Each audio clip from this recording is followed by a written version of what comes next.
Herkese merhaba arkadaşlar. Yeni video ile karşınızdayız. Evet. Bugün konumuz ne aşkım? Bugün Doğan'ın kanunu konuşuyoruz. Yani Alperen Duymaz. çok fan kitlesi olan Alperen Durmaz'ı konuşacağız Tabii. özellikle. Arkadaşlar tabii ki videoya başlamadan önce videoyu beğenmeyi, yorum atmayı ve tabii ki de fikirlerinizi lütfen paylaşmayı bizimle unutmayın. Evet. İlk önce ben kendi fikrimi söylemek istiyorum. Şimdi sen bu diziyi daha çok izleyen, daha çok seven diyelim bir taraftasın. Ben de kendi fikrimi söylüyorum. Doğan'ın Kanunu'nun ilk bölümünden itibaren şunu söyleyebilirim. Abi Alperen'i ilk gördüğümüz anda o uzun saçlı hali vardı ya şirkete girdiği anlar. Aha. Abi o kadar yapmacık geldi ki bana. O kadar geçmedi ki duygu bana. O kadar böyle yapmak için yapılmıştı ki o sahne. O yüzden ben ilk bölümünü beğenmedim Hı hı. mesela.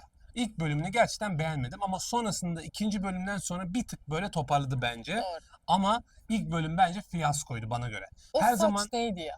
o saç, Ya o bence saç Alperen'in ne konuşma ya? tarzı da öyleydi. Yani önceki zaman yapmaya çalışmışlar Hı hı. ama olmamış. O hiç Çok olmamış. komik olmuş. Bence hiç Evet, olmamış. buna ben de katılıyorum. Konuşması falan. Yoksa Alperen çok güzel bir oyuncu bence. Çok da yakışıyor bu tarz. Yaz dizilerine de çok yakışan bir profil bence Alperen. Böyle biraz astım kestim tarafıyla falan. Ama bir o kadar da böyle aşkolik bir adam. Hep aynı zaten. Alperen hep aynı bu arada. Ama tipolojisi de Ha, öyle. tipolojisi de Biraz böyle öyle. ya böyle Bodrum'da kaçamak yapacak bir erkek tipi var. Bodrum Masalı'nda oynadığı gibi zaten. Yani. Heh, Ya otomatikman o evet, son izlenim yaz işte. gibi. Evet. Son yazdan sonra Alperen'in yaptığı hiçbir işi beğenmedim. Bak çok net söylüyorum. Son yazdaki performansla bugün oynadığı bütün diziler zaten farkındasınız çoğu erken final yapıyor. Son yaz da çok uzun gitmedi Hı aslında hı. baktığımızda. Ama son yazdaki duygu geçişiyle bence bu dizilerdeki duygu geçişi Alperen'den bana geçmiyor. Doğru. Ben samimi söyleyeceğim. Ben Ben beğenmiyorum bir abi. konuda şey diyebileceğim. Neyi? Şöyle bir şey var. Son yazın kadrosu çok iyiydi. Ali Atay, Atay, Funda ve Funda Hafsa'nın Eryiğit, evet. şu anki halini beğenmiyorum. Ama son yazdaki Hafsa ile Alperen abi Hmm. yok böyle bir meçleşme. Anladın mı? Muazzam yakışıyorlardı. Şu an mesela Özge Yağız Dediğin dediğimiz doğru. kız çok güzel bir kız. Özge'yi ben kime benzetiyorum biliyor musun? Hande Erçel gibi. Hande Erçel gibi çok güzel ama oyunculuk hani. Ama çok güzel bir kız. Hande de çok güzel bir kız. Benim güzellik algım Hande mesela. Özge'yi de çok beğeniyorum. Çok güzel bir kız ama oyunculuğu biraz Ha sen yine diyor biraz da Alperen'le güzellik ön olmamış. planda mı diyorsun? Evet. Peki Hı. Alperen'de de aynı şey değil mi geçerli? Hayır. Yani Alperen'de en çok satan şey tipi değil mi Alperen'de bence? Tipi ama çocuk bir o kadar da güzel oyuncu Tamam bence. peki bir şey söyleyeceğim. Yani Alperen'i tipi mi bir, oyunculuğu mu bir? Tipi bir. Heh, ne dedik? Demek ki Özge Yağız'la neden partner olduğunu anlamış olduk. Ya doğru. Bana göre gerçekçi konuşalım. Aynen güzel bir oyuncu Abi ama. oyunculuğun ben öyle kötü oyuncu demiyorum. Evet. Ama maalesef şöyle bir gerçek var. Alperen tipolojiden yürüyor abi. Hı. Yani oyunculuk kariyerinden yürümüyor. Benim fikrim bu. Tercih ettiği bütün işlerde de bence oyunculuk kariyerinden daha çok kendisini nasıl daha güzel gösterebilme profilinde oynadığı diziler olduğunu düşünüyorum. Hı. Ya ben işte bir Aras Bulut gibi bir insan olabileceğine ihtimal vermiyorum. Yapar. Yapamaz. Yapar. Peki neden hiç çekmedi öyle bir iş? Çünkü Ama son yazda çok güzel bir oyunculuğunu gördük son yazda. yani oyunculuğunu Ama güzel gördük ama bence Alperen'e yakışan da bir tek oydu zaten. Aras Bulut'taki örneğim şu. Mesela Aras Bulut çok alakasız 7. Koğuş diye bir filmi oynadı hatırlıyor musun? tabii. Şimdi Tabii. Alperen'i öyle bir şeyde görmemiz gerektiğini düşünüyorum. Neden? Ben eğer Alperen'in oyunculuğu iyi diyorsak Evet ya. bence Alperen 7. Koğuş gibi, Aras Bulut gibi bir karakter seçmeli Ama ona öyle oyunculukta. gitmiyor olabilir mi? Gitmiyor değil abi. O riske girmek istemiyor.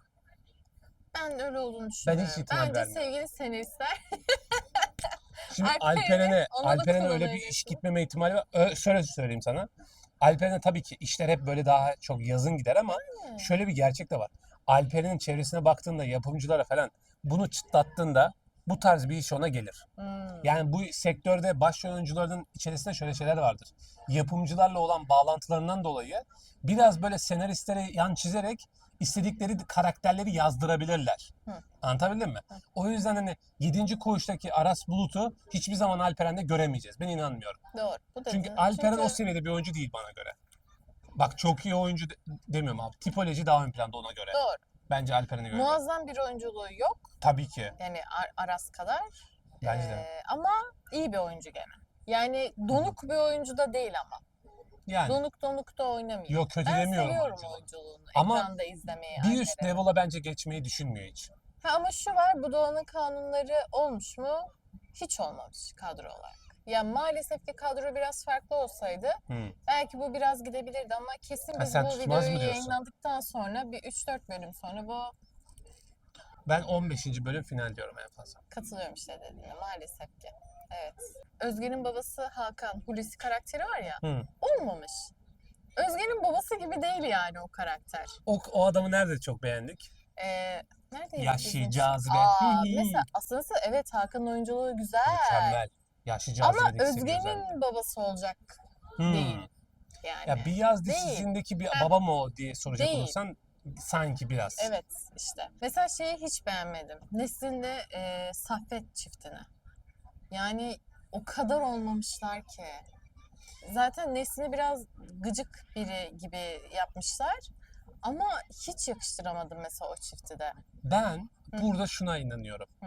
Arkadaşlar siz de bunu mutlaka fikrinizi söyleyin. Örnek verelim.